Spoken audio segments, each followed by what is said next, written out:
Brodes Media. Are you kidding me? I have not felt feelings like this in forever. And I didn't even know if I'd ever feel them this year. And boy, is this something to build off of. What? That second half will be referenced for the entire 2024 campaign from me. This is where the season changed. This is where they got their swagger back. This is where they found their identity. This game was outrageous. Jalen Hurts was a star today. He was so phenomenal. That throw to Devontae Smith. Are you sick in the head? What? AJ and Saquon have been cooking. You finally find a way to get Devontae rolling, and wow, the offense is what I thought it would be. Look, I've been miserable. I've been a prick. There's no denying it. These 7 weeks prior to Cincinnati, it's been hell for me. Why? Because what I saw in the second half is what I thought was capable. That's the offense that's unbeatable. That's the offense that's electric. That's the offense that changes who you are as a dominant team. And we got it. That's the standard. That's what I've been looking for.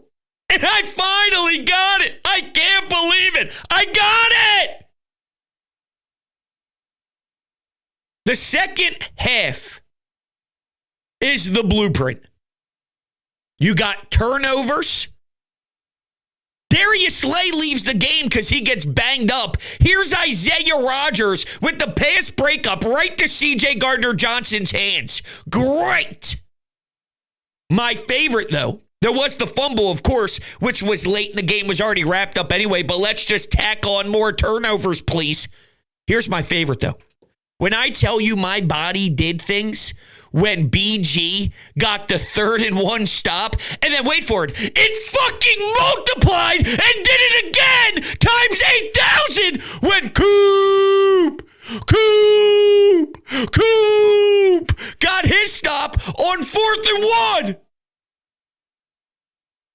Yo, that kid's a rookie. Come on now. You're damn right they're back. This is it. This is it. This is the team that I expected them to be. I was getting ripped because right at the end of the first half, I tweeted something out. With about 20 seconds to go in the first half, they have yet to punch it in on a tush push. And I go, okay.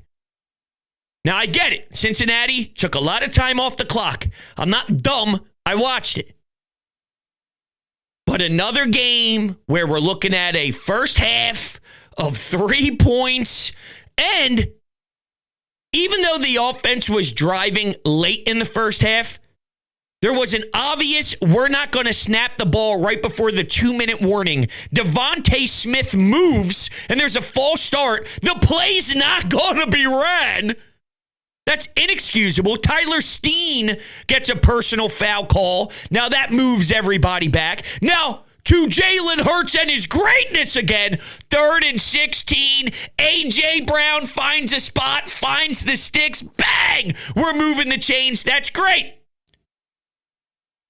But the tush push was probably their only way of squeezing by some of these awkward spots. They're at the 6-yard line. They can't get anything going. Then they barely punch it in with the super zoom in. And I'm sorry. This is not passing the eye test for me. And I'm getting hit with all this. Well, they scored 2 times in 3 possessions. And I'm going, are you watching the game? Something's not right. And now I'm glad that the second half happened.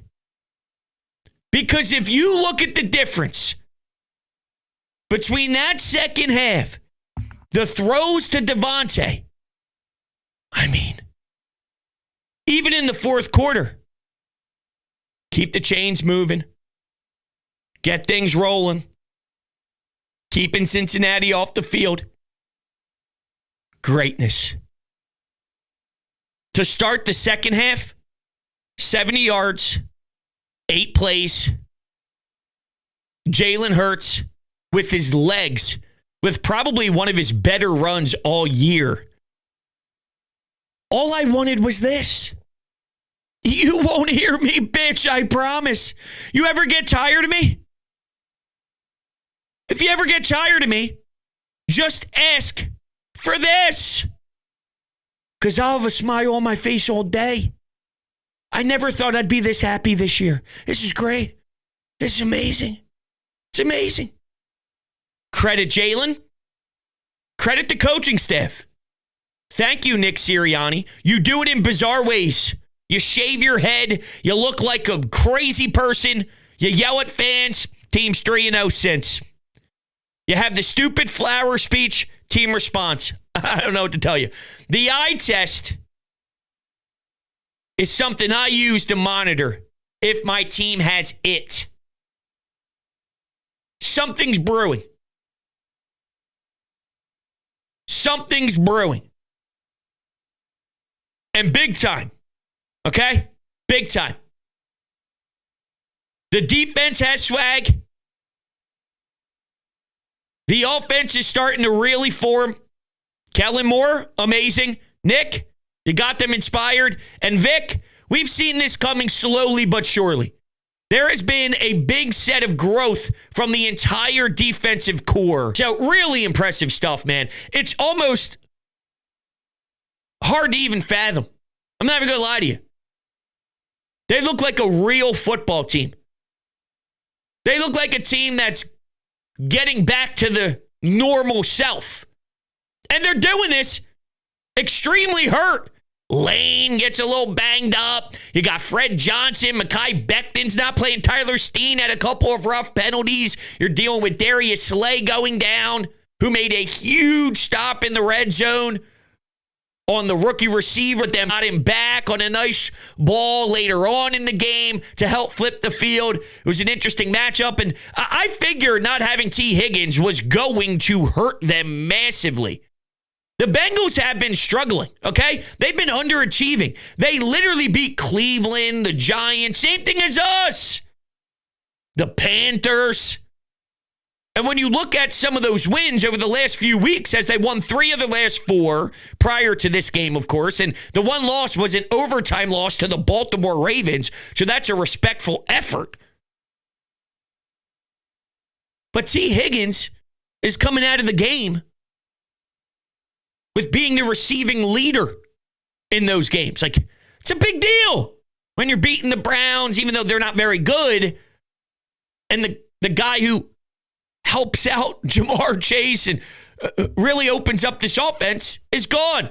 But once again, what the Eagles were dealing with a ton of banged up guys on your O-line. I don't want to hear it, okay? I don't want to hear it for a second. But you know what I don't find ironic about this whole thing? You know where this thing really switched? PG. The savvy vet, the guy who's been around forever, the dude who's been making plays since I was in diapers, Brandon Graham on the 3rd down.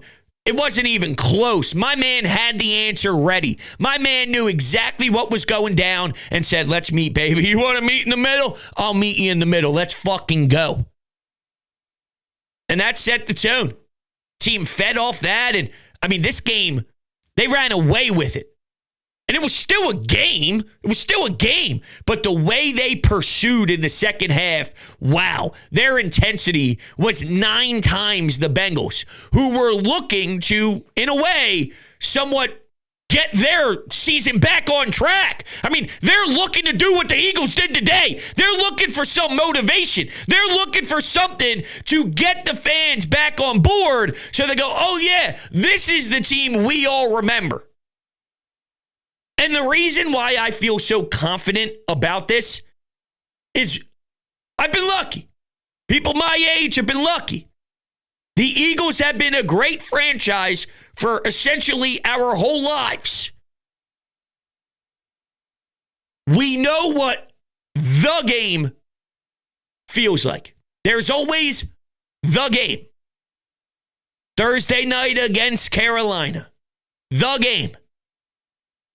Jordan Howard, the Packers. Like, there's a game. Fellas, this is the game. And it goes both ways. The game last year, San Francisco. What happened after that? Dallas. The game. The game that broke you. So there are other ways where the game impacts a squad. The foundation broke. They took your soul. Well, this was a game that got the Eagles trending in the direction that they needed to. And as great as I feel, we got to make sure that the Eagles marinate in this the right way. Can't start smelling yourself. Can't get out of character. We got to push the right buttons and make sure we're humble about this, but also arrogant and cocky. You got to find the good mix. And there's a specific leader in this room that deserves the world of praise. And that's Saquon Barkley. I'm not talking for a second about what he does in between the hashes. This guy is so valuable. This guy is so important. The same year Jason Kelce hangs him up, the same year Fletcher Cox says goodbye, this guy walks through the room. Don't doubt Howie Roseman for a second, where it wasn't just strictly about who he can be in between your linemen, okay? Hitting certain gaps, hitting the breakaway speed and all the 100-yard games. Definitely played a monster role. But there was another element to Saquon Barkley.